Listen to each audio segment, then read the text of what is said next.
Este é o momento que geralmente é considerado como o que fez os fãs ficarem decepcionados com a franquia Star Wars. Apesar da reação muito negativa aos últimos Jedi, esse não foi o golpe final. O legado da trilogia sequencial ficou com a Ascensão Skywalker, um esforço comprometido desde o início. A produção do filme, os dramas nos bastidores e uma tragédia da vida real fizeram com que o terceiro capítulo da trilogia sequencial tropeçasse feio. Seu fracasso criativo influenciou quase todas as decisões da Disney desde então. De alguma forma, Palpatine voltou.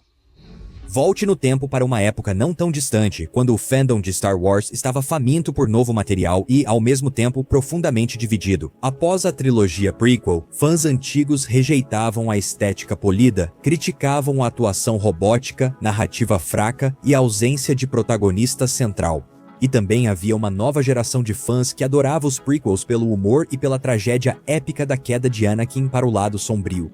Nesse cenário de fãs divididos, a Disney comprou a Lucasfilm e iniciou a aguardada produção da nova trilogia.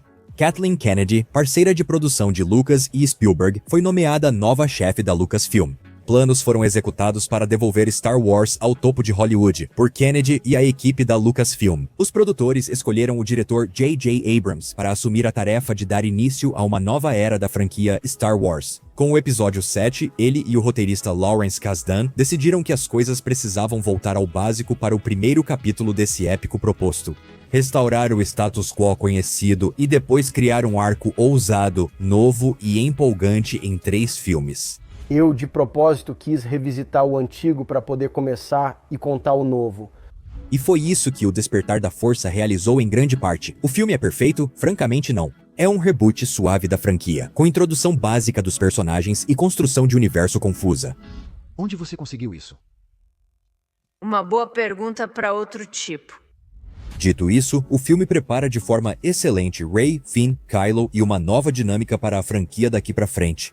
Efeitos práticos, lutas de sabre de luz e a tradicional história do bem contra o mal que esperamos em Star Wars. Alguns fãs criticaram o filme por ser muito parecido com o antecessor de 1977, enquanto outros se fascinaram com a nova visão do arquétipo heróico de Joseph Campbell. A quem Rey era ligada? Por que seus pais a deixaram? Públicos do mundo inteiro queriam respostas, e a bilheteria mostrou que o episódio 7 arrecadou mais de 2 bilhões no mundo todo. Porém, ao criar o segundo filme da trilogia, as coisas começaram a sair dos trilhos. Antes da venda para a Disney, George Lucas tinha planos para uma trilogia de sequências. Isso era bem diferente do que Kathleen Kennedy escolheu nos estágios iniciais do desenvolvimento. Os responsáveis pagaram para J.J. Abrams e Lawrence Kasdan criarem um esboço do arco da trilogia. Mas eles realmente queriam que os diretores individuais contratados para fazer esses filmes tivessem controle sobre suas próprias histórias. A ideia é ótima na teoria, mas dar muita liberdade aos diretores acabou virando um telefone sem fio criativo na execução. Em resumo, sem um plano concreto, surgiram problemas substanciais. Após o sucesso de O Despertar da Força, vários diretores foram considerados, mas Rian Johnson, de Brick e Looper, foi escolhido. Johnson propôs a Kathleen Kennedy criar algo sem concessões criativas. Seu objetivo era criar um filme de Star Wars diferente de tudo já feito. Questionar os antigos mitos, desconstruí-los e reconstruí-los para uma nova geração. Esse passo ousado era exatamente o que todos achavam que era necessário replicar. É como estar no cinema em 1980 vendo o final de O Império Contra-Ataca, embora muitos fãs digam que essa é a ideia central que prejudicou toda a trilogia de sequências. Eles sugerem que a caracterização de Luke Skywalker está completamente equivocada e que a estrutura do filme afasta os fãs mais fiéis de Star Wars. Transformar Luke, reduzindo-o a um velho cínico e solitário e, no final, matando-o. Transformar essa na história final dos Skywalker simplesmente não agradou a um grupo específico do público. Está na hora dos Jedi chegarem ao fim. A abordagem de O Último Jedi sobre o arco da Rey como escolhida acaba sendo semelhante e repetitiva. Quando Luke descobre que Darth Vader é seu pai, muitos se surpreendem. Quando Kylo Ren diz para Rey que ela não é especial, que não é geneticamente relacionada a nenhum personagem que conhecemos e que não é importante, isso na verdade inicia um novo paradigma narrativo. Claro, alguns membros do público não gostaram porque queriam que ela estivesse conectada a uma linhagem já estabelecida, como é tradição no universo de Star Wars. Mas essa ideia de expandir o arquétipo do escolhido e desconstruí-lo é boa. Questionar por que precisamos disso como cultura e qual sua função é uma ótima evolução para a franquia. Os Últimos Jedi obviamente preparou um arco onde Rey teria que lidar com essas ideias e caminhar para o meio termo. Ela seria a primeira Jedi cinza e protagonista do universo que não foi escolhida pelo destino. Mas isso não aconteceu porque, após a reação negativa dos fãs contra Os Últimos Jedi, Kathleen Kennedy e a Lucasfilm ficaram receosos. Colin Trevorrow, diretor de Jurassic World, trabalhava no terceiro filme Duelo dos Destinos, mas a Lucasfilm optou por mudar de direção e reconceituar o projeto. A ideia da Rey como Jedi cinza e toda a estrutura da história foram descartadas. Precisavam de outro caminho, certo? Precisavam reconquistar todos para garantir o sucesso da terceira parte querida pelos fãs. Eles queriam uma continuação controversa, mas a reação foi muito além do esperado. Como tentaram salvar Star Wars de novo? Trouxeram J.J. Abrams de volta? O objetivo desse filme, o trabalho, era encerrar não só essa trilogia, mas encerrar, você sabe, 9 filmes. A Ascensão Skywalker é comprometido e retrocede em tudo que Os Últimos Jedi avançou. É como no cinema alguém dizer, desculpa, esqueci seu aniversário. O filme quase traz o Luke de volta à vida, mas, você sabe, apresenta um fantasma da força bem presente, o Luke, discurso motivacional. A arma de um Jedi merece mais respeito. O episódio 9 enfrentava desafios reais de produção e ainda buscava entregar um final satisfatório. Tudo isso em meio à notícia trágica de que Carrie Fisher havia falecido entre as filmagens do segundo e do terceiro filmes. Apesar de o terceiro filme da sequência ter sido planejado como destaque, eles precisaram mudar isso. Usaram cenas cortadas e deletadas de O Despertar da Força e Os Últimos Jedi para manter a personagem no filme. Nada parecia real ou genuíno, por isso há tanto uso exagerado da força que mencionei, Luke Fantasma e Han Solo Papai dos Sonhos. Você é só uma lembrança. Você é uma lembrança. Olha, eu não escrevi isso. Não me culpe. O principal problema de A Ascensão Skywalker não são os problemas de produção ou as decisões ruins dos bastidores, nem o completo desperdício do personagem Finn.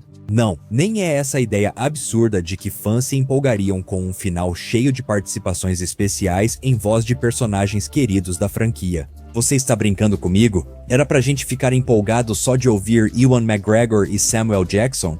Não é isso, é sobre como decidiram resolver a questão principal da linhagem da Rey. Chris Terrio, roteirista de projetos do Zack Snyder no universo estendido da Detective Comics e co-roteirista de Argo, foi convidado para co-escrever o roteiro com J.J. Abrams. Sabe o que ele fez? Ele entrou no Reddit e pegou as 5 principais possibilidades que os fãs estavam pedindo. E os dois acabaram decidindo que a melhor maneira de voltar atrás. A ideia de Rian Johnson de Rey não ter parentes importantes levou a ela a ser parente de Palpatine. De alguma forma, Palpatine voltou. Eles realmente fizeram isso, simplesmente ignoraram a melhor ideia de toda a trilogia, fazendo Kylo Ren dizer: Você é neta dele. Você é uma Palpatine.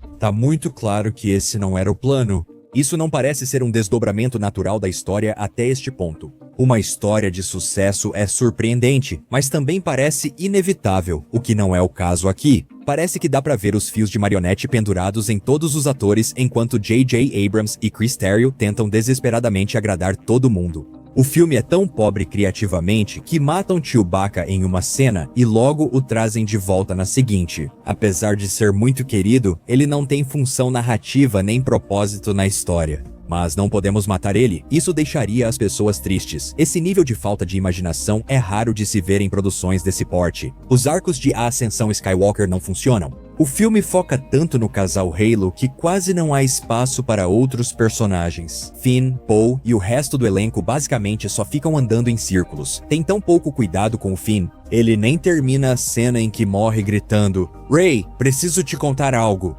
Sem contar como Kelly Marie, assim como Rose, foi tratada, praticamente nem a colocaram no filme. Eles a deixaram como figurante ao fundo. completamente repreensível ceder a uma minoria barulhenta de chamados fãs desse jeito. A ascensão Skywalker, de muitas maneiras, é a pedra de roseta para o fandom de Star Wars que temos hoje. Isso não é uma crítica aos fãs de Star Wars. Sou um deles, mas é claro que o fandom tem problema de toxicidade. Parte disso é a polarização e o discurso político que simplesmente acontecem naturalmente no mundo de hoje. Outro ponto, difícil de abordar sem tocar em questões culturais, é que Disney e Lucasfilm, eles não estão produzindo conteúdo de qualidade e esperam que a gente reaja como se estivessem. E muitos desses problemas remontam à ascensão Skywalker. Em vez de se comprometerem com uma visão criativa, feita por criativos com intenção autoral, eles mudaram de direção porque a base de fãs estava muito irritada. Eu nem estou dizendo que o Duelo dos Destinos teria sido muito melhor do que a Ascensão Skywalker, mas pelo menos teria sido uma visão criativa construída a partir do seu próprio impulso. Seria uma história que se concluiria sozinha, diferente de A Ascensão Skywalker. É só compromisso em cima de compromisso, o que não satisfaz ninguém. Veja como os atores comentaram sobre filmar Guerra nas Estrelas. Oscar Isaac afirmou que só retornaria como Paul se precisasse de outra casa ou algo do tipo. João Boyega também foi muito vocal sobre sentir-se traído pela Disney e, ao ser perguntado se voltaria, respondeu com sua frase icônica: "Vocês não vão me colocar no Disney Plus. Eu não vou entrar no Disney Plus." Os problemas de A Ascensão Skywalker são culpa direta de J.J. Abrams? Não, ele foi colocado entre a cruz e a espada e pediram para ele fazer um truque de mágica que literalmente não iria agradar todo mundo. A morte de Carrie Fisher e o filme de Lucas, sentindo que precisavam se afastar dos rumos de Os Últimos Jedi e enfrentar a dificuldade de encerrar uma trilogia. É um milagre o filme funcionar, mesmo que remotamente, mas dá pra ver como as consequências desse projeto impactaram ele, tanto como pessoa quanto como diretor.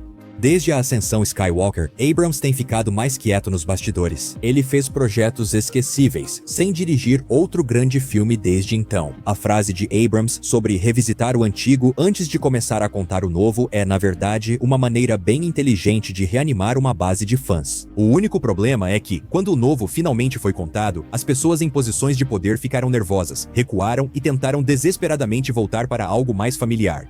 O único problema é que o passado está morto. Não podemos revisitá-lo. Ele morreu para dar lugar ao presente, e negar isso foi o que matou Star Wars. É isso para este episódio. O que acha? Queremos fazer mais conteúdo sobre Star Wars? Comente abaixo. Que tal uma linha do tempo dos problemas nos bastidores do especial de Natal de Star Wars? Como sempre, por favor, curta, comente e se inscreva para mais vídeos como este.